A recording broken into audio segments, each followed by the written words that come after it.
ಪ್ರದೇಶದಲ್ಲಿ ವರುಣನ ಅಬ್ಬರ. ಕರ್ನಾಟಕದ 13 ಜಿಲ್ಲೆಗೆ ಯೆಲ್ಲೋ ಅಲರ್ಟ್ ಘೋಷಿಸಿದ ಐಎಂಡಿ.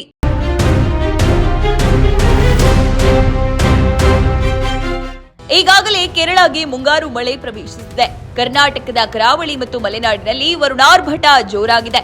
ಈ ಹಿನ್ನೆಲೆ ಕರಾವಳಿ, ಉತ್ತರ ಒಳನಾಡು ಮತ್ತು ದಕ್ಷಿಣ ಒಳನಾಡಿನ ಒಟ್ಟು 13 ಜಿಲ್ಲೆಗೆ ಹವಾಮಾನ ಇಲಾಖೆ ಯೆಲ್ಲೋ ಅಲರ್ಟ್ ಘೋಷಿಸಿ ಭಾರತೀಯ ಹವಾಮಾನ ಇಲಾಖೆ ಮುನ್ಸೂಚನೆ ನೀಡಿದೆ. ಯಾವ ಜಿಲ್ಲೆಗಳಿಗೆ ಯೆಲ್ಲೋ ಅಲರ್ಟ್ ಘೋಷಣೆ? ಉಡುಪಿ, ದಕ್ಷಿಣ ಕನ್ನಡ, ಬೆಳಗಾವಿ, ಧಾರವಾಡ, ಹಾವೇರಿ, ಕೊಪ್ಪಳ, ಬಳ್ಳಾರಿ, ಚಿಕ್ಕಮಗಳೂರು, ಚಿತ್ರದುರ್ಗ, ಹಾಸನ, ಕೊಡಗು, ಶಿವಮೊಗ್ಗ ಮತ್ತು ವಿಜಯನಗರ ಜಿಲ್ಲೆಗಳಲ್ಲಿ ಮಳೆಯ ಸಮಯದಲ್ಲಿ ಗುಡುಗು ಮತ್ತು ಬಿರುಗಾಳಿಯ ತೀವ್ರತೆ ಹೆಚ್ಚಿರಲಿದೆ ಎನ್ನಲಾಗಿದೆ. ಇನ್ನು ಧಾರವಾಡ, ಗದಗ, ಹಾವೇರಿ, ಬಾಗಲಕೋಟೆ, ಬೆಳಗಾವಿ ಮತ್ತು ವಿಜಯಪುರ ಜಿಲ್ಲೆಗಳಲ್ಲಿ ಒಣಹವೆ ಮುಂದುವರಿಯಲಿದ್ದು ಕೆಲವು ಸ್ಥಳಗಳಲ್ಲಿ ಹಗುರ ಮಳೆಯಾಗಬಹುದು ಎನ್ನಲಾಗಿದೆ. ಬೆಂಗಳೂರಿನ ಕತೆ ಏನು? ಬೆಂಗಳೂರಿನಲ್ಲಿ ಶನಿವಾರ ಮಧ್ಯಾಹ್ನದಿಂದಲೇ ಮೋಡ ಕವಿದ ವಾತಾವರಣವಿತ್ತು. ಸಂಜೆ ವೇಳೆ ಶುರುವಾದ ಮಳೆ ರಾತ್ರಿಯಾದರೂ ಜಿಟಿ ಸುರಿಯುತ್ತಲೇ ಇತ್ತು.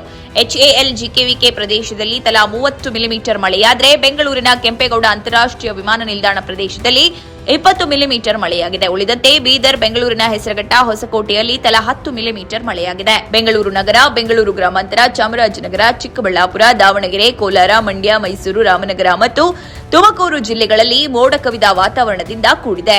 ಕರಾವಳಿ ಪ್ರದೇಶದ ಸುತ್ತಮುತ್ತ ಭಾರೀ ಮಳೆ.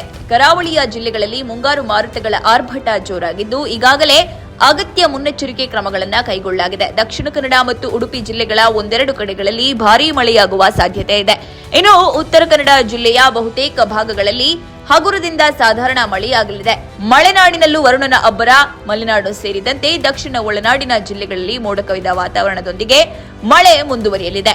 ಶಿವಮೊಗ್ಗ, ಚಿಕ್ಕಮಗಳೂರು, ಹಾಸನ, ಕೊಡಗು, ಬಳ್ಳಾರಿ, ವಿಜಯನಗರ ಮತ್ತು ಚಿತ್ರದುರ್ಗ ಜಿಲ್ಲೆಗಳ ಕೆಲವು ಭಾಗಗಳಲ್ಲಿ ಭಾರೀ ಮಳೆಯಾಗಲಿದೆ.